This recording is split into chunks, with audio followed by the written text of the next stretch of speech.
नमस्कार प्यारे बच्चों। मैं हूं योगराज ठाकुर, प्रिंसिपल राजकीय वरिष्ठ माध्यमिक पाठशाला निर्मंड। और आज हम पढ़ेंगे विस्थापन और द्विविस्थापन अभिक्रिया के बारे में। नमस्कार प्यारे बच्चों, जैसा आप सभी जानते हैं हम रासायनिक अभिक्रिया के बारे में पढ़ रहे हैं।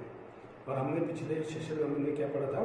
रासायनिक अभिक्रिया कैसे कहते हैं, रासायनिक अभिक्रिया को हम संतुलित कैसे करते हैं, और साथ में हमने पढ़ा रासायनिक अभिक्रिया के प्रकार के बारे में। और अभी तक हमने इसमें 2 प्रकारों के बारे में पढ़ा है। अगर आपको याद होगा तो आप मेरे साथ साथ रिपीट करेंगे। नंबर 1 संयोजन अभिक्रिया, नंबर 2 वियोजन अभिक्रिया। तो सबसे पहले हमने पढ़ा था संयोजन अभिक्रिया कि ऐसी रासायनिक अभिक्रिया जिसमें 2 या 2 से अधिक पदार्थ जो है वो जुड़कर एकल उत्पाद बना रहे हैं, उसको हम जो है संयोजन अभिक्रिया कहते हैं। जैसे carbon plus oxygen it gives CO2। तो इसमें कार्बन और ऑक्सीजन 2 जुड़ के जो है क्या बना रहे हैं, एकल CO2 बना रहे हैं। तो साथ में हमने पढ़ा था वियोजन अभिक्रिया के बारे में कि वियोजन अभिक्रिया क्या हुआ, आप ये मेरे साथ दोहराते जाएं, जिसमें कोई एक जो है पदार्थ टूट करके जो है दो या 2 से अधिक उत्पाद बनाते हैं कि एकल अभिकर्मक जो है वो टूट करके 2 या 2 से अधिक उत्पाद इसमें बनते हैं। तो उसको हम क्या बोलते हैं, वियोजन अभिक्रिया। जैसे हमने इसमें एक अभिक्रिया की एक क्रियाकलाप किया था जिसमें जल यानी कि H2O, उसका हमने जब वैद्युत अपघटन किया था तो उसमें 2 चीजें बन रही थी, हाइड्रोजन गैस और ऑक्सीजन गैस। तो इसको हम क्या बोलते हैं, वियोजन अभिक्रिया। तो आज हम जो है पढ़ेंगे विस्थापन अभिक्रिया के बारे में।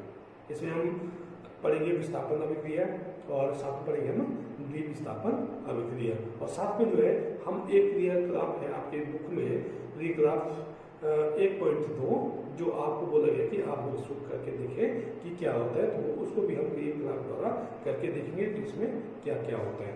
तो इससे पहले कि हम क्रियाकलाप पर जाएं, एक्टिविटी पर जाएं, सबसे पहले हम थोड़ा सा मैं आपको बताना चाहूँगा कि विस्थापन अभिक्रिया होता क्या है। विस्थापन अभिक्रिया नाम से क्लियर है। विस्थापन मीन्स हटाना, विस्थापित कर देना, हटाना, उसकी अपनी जगह से हटाना। यानी कि इसमें क्या होगा, जब 2 पदार्थ इसमें आपस में अभिक्रिया करते हैं तो उसमें क्या होता है, जिसमें ज्यादा अभिक्रियाशील तत्व होगा वो क्या करेगा, दूसरे के जो कम अभिक्रियाशील तत्व है उसको वहां से उसकी जगह से हटा देगा और खुद वहां बैठ जाएगा और कोई नया यौगिक वहां पर जो है वो बनता है, नया उत्पाद वहां पर बनता है। तो इसको हम बोलते हैं विस्थापन अभिक्रिया। और इसका एक सिंपल साधारण सा उदाहरण क्या है जो हम निगत घर में यूज करते हैं ना, उसको बोलते हैं कॉपर सल्फेट। कॉपर सल्फेट का जो है हमने घोल बनाना है और उसमें हमने जो है लोहे की कील डालने हैं। और जब उसमें लोहे की कील हम डालेंगे तो लोहा क्या है, ज्यादा अभिक्रियाशील है। ये क्या करेगा, कॉपर सल्फेट में जो कॉपर है वो क्या है, कम अभिक्रियाशील है। तो लोहा जो है कॉपर को कॉपर सल्फेट से हटा देगा और बना लेगा फेरस सल्फेट। और जो कॉपर जो हट गया वो डिपॉजिट हो जाएगा तांबे उसके ऊपर, लोहे के ऊपर जो है वो डिपॉजिट हो जाएगा। और इस प्रकार जो है हम इसको क्या बोलते हैं, विस्थापन अभिक्रिया बोलते हैं। तो और इसके साथ साथ जो क्या है, एक और अभिक्रिया है वो है द्विविस्थापन। द्विविस्थापन 2, यानी कि इसमें क्या है, दो जो आयन है वो एक दूसरे को विस्थापित कर रहे हैं। कैसे, इसमें हम इसमें भी हम एक्टिविटी करेंगे। हम क्या देंगे, हम इसमें जो है सोडियम सल्फेट लेंगे एक यौगिक, और दूसरा हम बेरियम क्लोराइड लेंगे।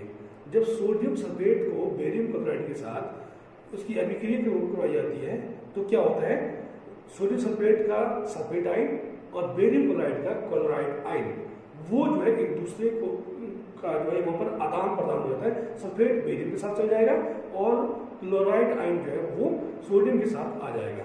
तो इस प्रकार जो है, क्योंकि यहाँ पर दोनों आयनों का जो है आदान प्रदान हो रहा है, तो इसलिए हम इसको जो है द्विविस्थापन अभिक्रिया कहते हैं। और इसमें भी कोई नया उत्पाद बनता है। हम इसके के ऊपर भी पढ़ेंगे। और साथ में हम पढ़ेंगे, आप पृष्ठ नंबर 13 अपने अध्याय में देखें, उसमें आपको क्या बोला गया है, आपसे पूछा गया है। इसको ध्यान से देखना, नोट भी करना, क्योंकि इसका उत्तर आपको बुक में नहीं मिलेगा। उसमें क्या बोला गया आपको कि आपने क्या करना है, लेड नाइट्रेट लेना है, पोटाशियम आयोडाइड लेना है और उनकी आपस में अभिक्रिया करवानी है और ये देखना है उसमें जो है क्या कोई अवक्षेप बन रहा है। अगर अवक्षेप बन रहा है तो वो किस रंग का बन रहा है और उस यौगिक का कोई अवक्षेप बन रहा है। अगर अवक्षेप बन रहा है तो वो किस रंग का बन रहा है और उस यौगिक का नाम क्या है। अगर अवक्षेप बन रहा है तो यानी कि अवक्षेपित यौगिक का नाम क्या है। और साथ में जो है आपको ये पूछा गया इसमें कि क्या यह द्विविस्थापन अभिक्रिया है या नहीं। और अगर ये द्विविस्थापन अभिक्रिया है तो उसको हमने जो है एक संतुलित रासायनिक समीकरण से भी दिखाना है। तो इसको जो ये एक्टिविटीज है, ये 3 एक्टिविटीज है, इनको अभी हम करेंगे। और ये परखनली को हमने स्टैंड में इस तरह से बांधना है और उसको हमने सैंपल रखना है ताकि हम बाद में उसके रंग को देख सके, नोटिस कर सके। हमने 3 मेखे ली, कीले ली और उनको रेग मार्क द्वारा सैंड पेपर द्वारा इसको हमने साफ किया और 2 कीलों को हमने इसमें डाल दिया। परखनली ए में कॉपर सल्फेट के विलीन में हमने डाला और इसको 15-20 मिनट के लिए रखा। लगभग 20 मिनट के बाद हम देखते हैं, देखिए अंतर साफ दिख रहा है और इन कीलों के ऊपर जो है तांबे की परत हम देख रहे हैं। तो ये एक विस्थापन अभिक्रिया के द्वारा हुआ। आयरन ने कॉपर सल्फेट में से कॉपर को वहाँ से हटा दिया, स्थापित कर दिया और ये परत जो है कीलों के ऊपर रेडिश ब्राउन कलर के रूप में जम हुई। और दोनों सैंपल को भी हम देखें तो उसमें रंग में भी फर्क दिख रहा है कि नीला रंग जो है वो कॉपर सल्फेट का उड़ गया है। और बच्चों एक और क्रियाकलाप करते हैं। हमने सोडियम सल्फेट और बेरियम क्लोराइड लेंगे। हमने क्या किया, 2 बीकर लिए, एक में हमने बेरियम क्लोराइड और दूसरे में हमने सोडियम सल्फेट का जलीय विलयन बनाया। देखिए एक में हमने सोडियम सल्फेट और एक में हमने बेरियम क्लोराइड। इसमें हमने सोडियम सल्फेट लिया है और इसमें हमने दूसरे में हमने बेरियम क्लोराइड। हम सोडियम सल्फेट के जलीय विलयन को परखनली लेते हैं। आप देख रहे हैं बिल्कुल क्लियर सोल्यूशन है। और दूसरी परखनली में हम बेरियम क्लोराइड का जलीय विलयन लेंगे और आप इसको भी देख रहे हैं कि क्लियर सॉल्यूशन है। अब हम इनके बीच अभिक्रिया करते हैं। जैसे हमने पहले भी समझा है कि इसमें क्या होता है, आयनों का आदान प्रदान होता है इन दोनों यौगिकों के बीच में और सफ़ेद रंग का अवक्षेप बनता है जिसको हम अवक्षेपण अभिक्रिया भी कहते हैं और द्विविस्थापन अभिक्रिया भी कहते हैं। ये देखिए दोनों जो क्लियर सोल्यूशन हमें दिख रहे थे, इसमें क्या हो गया, डबल डिस्प्लेसमेंट रिएक्शन हो गया, द्विविस्थापन अभिक्रिया हुआ, आयनों का आदान प्रदान हो गया और सफ़ेद रंग का इसमें जो है अवक्षेप बनता है, प्रेसिपिटेट्स बनते हैं। तो इसको हम अवक्षेपण अभिक्रिया भी कहते हैं और डबल डिस्प्लेसमेंट या द्विविस्थापन अभिक्रिया कहते हैं। हम 2 क्लास लेते हैं। पहले इस वाले क्लास में हमने लिया है लेड नाइट्रेट और दूसरे क्लास में हमने लिया है पोटाशियम आयोडाइड।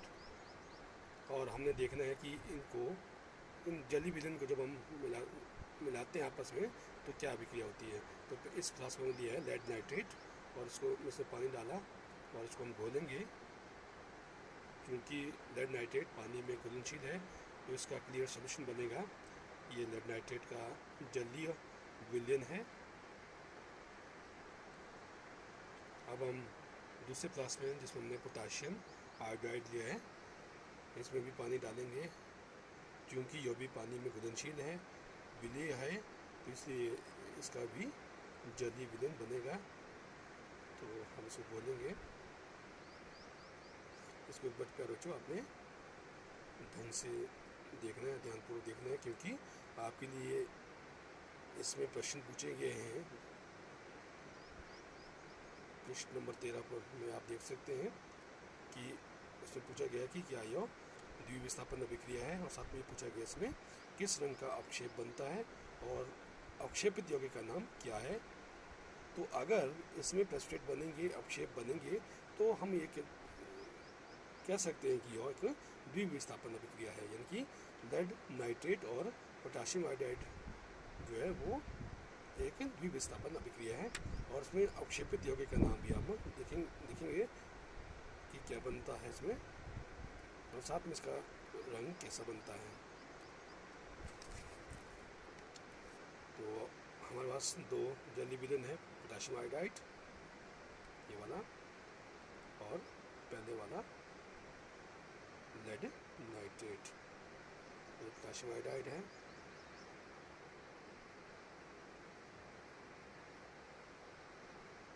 तो पहले क्लास में हमने इस वाले में लेड नाइट्रेट लिया है।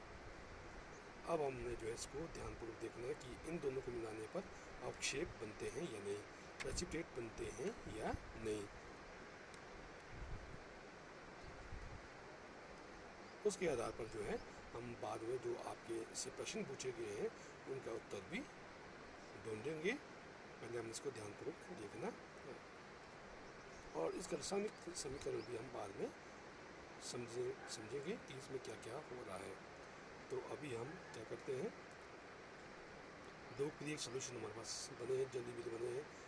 ये लेड नाइट्रेट को मैंने डाला पोटाशियम आयोडाइड में, और देखिए पीले रंग में ये परिवर्तित हो गया। और अगर हम उसको ध्यान से देखें फ्लास्क को, चाहे हम जितना घोलने की कोशिश करें, लेकिन फिर भी जो पीले रंग के जो कण हैं वो अलग होना शुरू हो गए हैं और नीचे बैठना शुरू हो चुके हैं। और कुछ समय के बाद जो है हम देखते हैं कि ये जो है बिल्कुल तल पर बैठ जाएंगे, यानी कि इसमें अवक्षेप बन रहा है। और ये एक अवक्षेपण अभिक्रिया है, द्विविस्थापन अभिक्रिया है, और इसमें जो है पीले रंग के अवक्षेप बन रहे हैं। इसको हम कुछ समय के बाद जो है क्लियरली इसको देख सकते हैं कि देखिए बिल्कुल जो है।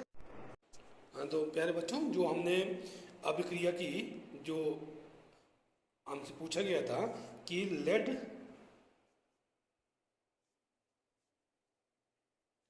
नाइट्रेट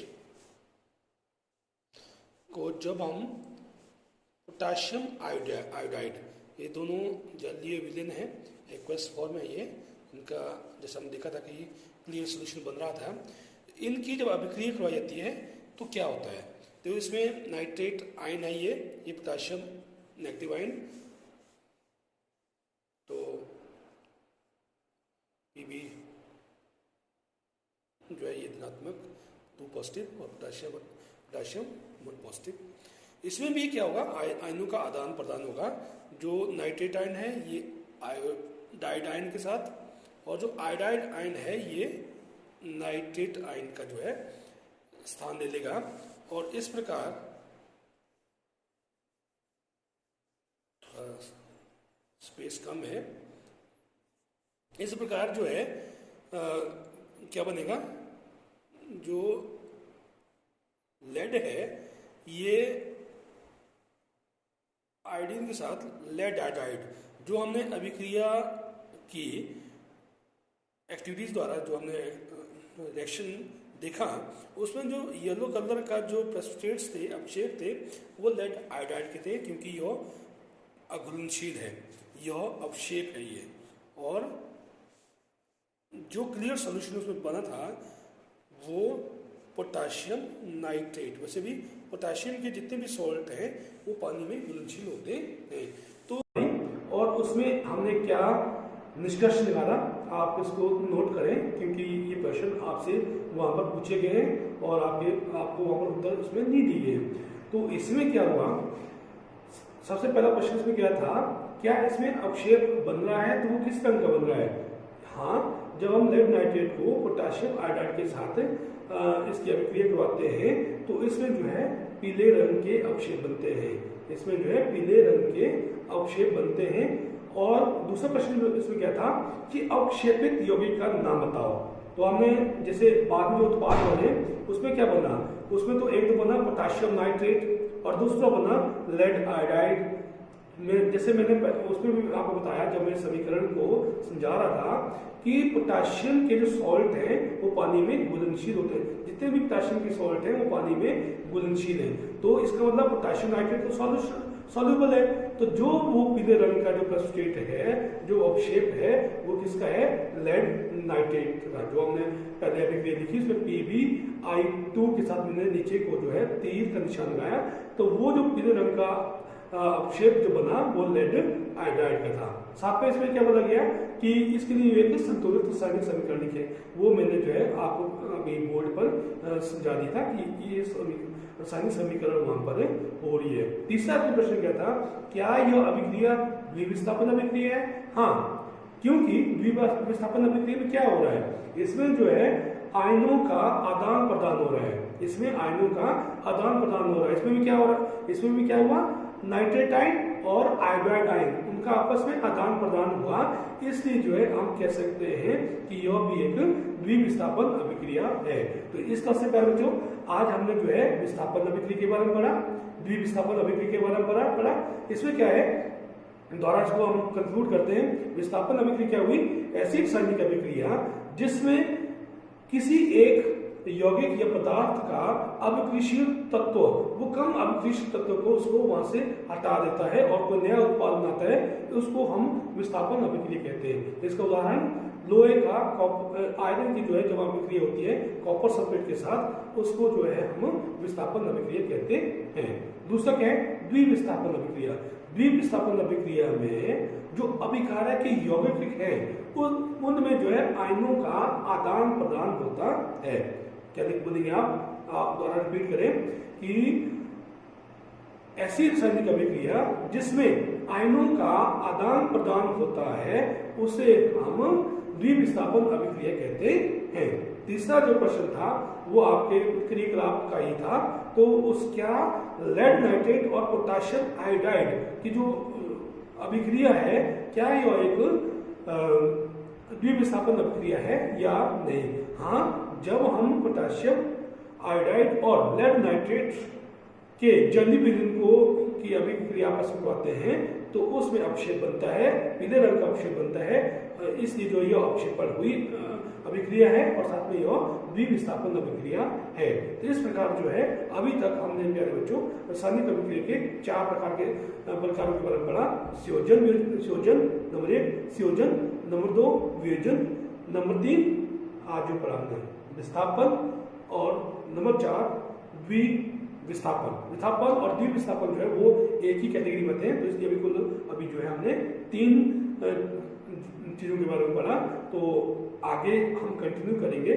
तो तब तक आप जो भी अभी तक हमने पढ़ा इसको आप रिवाइज करते रहें। नमस्कार।